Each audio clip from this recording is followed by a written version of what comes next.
Hello, xin chào các bạn. Hôm nay mình cùng các bé ăn bánh gạo này các bạn. Từ từ mẹ cho. Đây mẹ bóc cho nào. Canh ngồi một bên. Không, chị bóc cho. Từ từ chị bóc cho. Chị muốn giỏi ha. Ồ, chị muốn giỏi. Chị muốn bóc được đây này.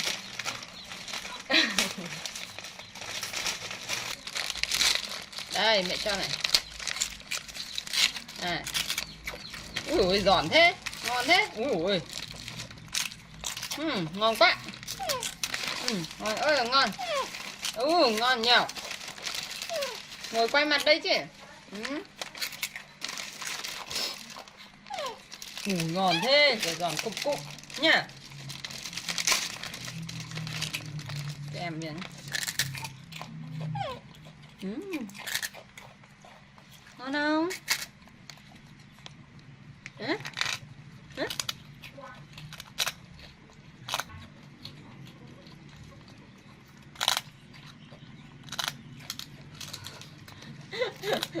Nhà nghe sướng thế em biết.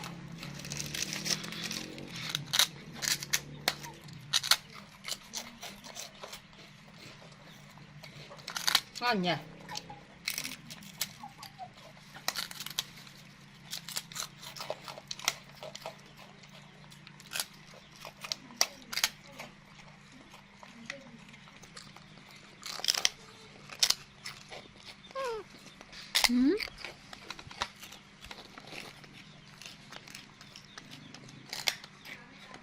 Cái quay mặt lại nào.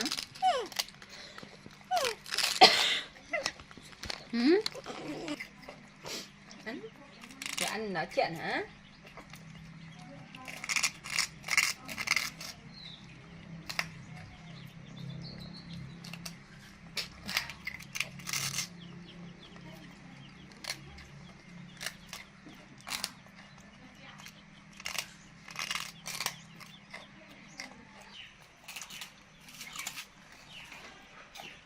Quay mặt lại nào cái cắt.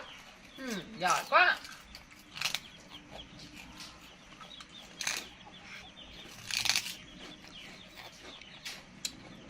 Ngon không Mun? Cái cay có thấy ngon không? Ngon à? Giỏi nha. Học cho nha.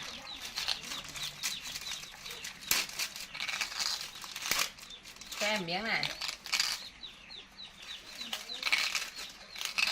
Chị muốn ăn kiểu gì vậy? Mài răng hả con? Hả?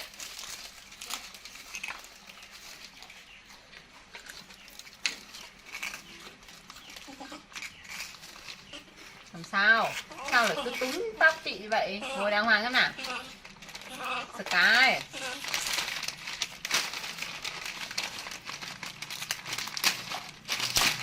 Con này rất là nhiều này. Ăn đấy.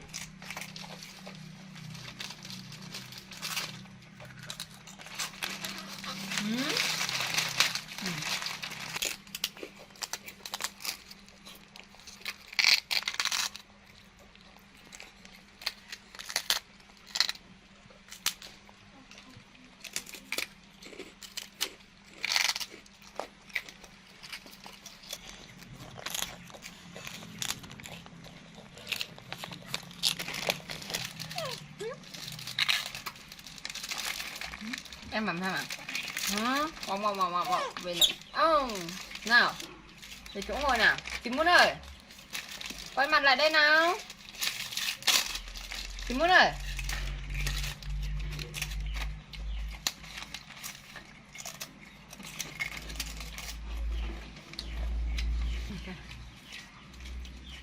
Sky làm gì đấy Sky?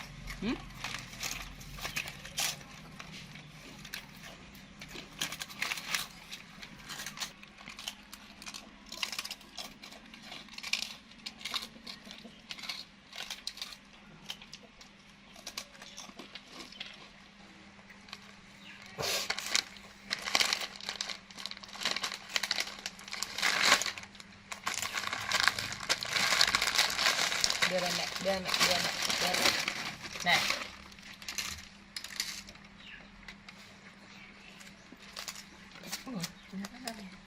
Ngồi kiểu gì vậy? Hả? Chị ngồi kiểu gì thế hả?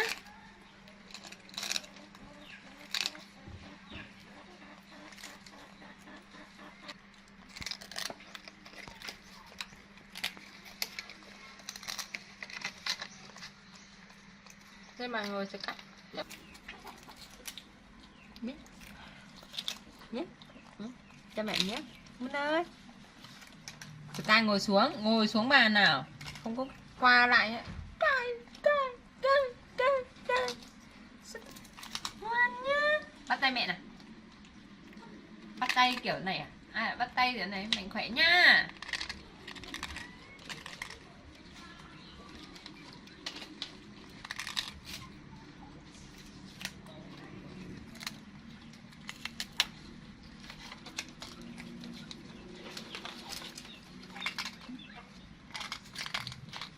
Cái ơi,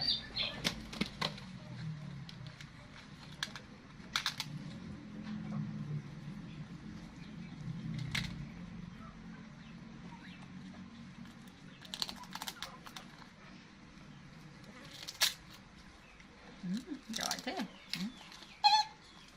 Tôi sẽ cắt hết này à? Mẹ cho này. Tự bóc này.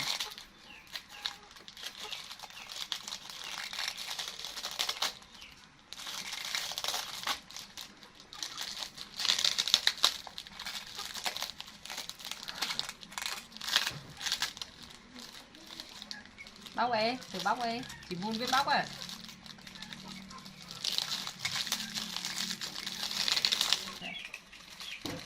Đây, mẹ cho này.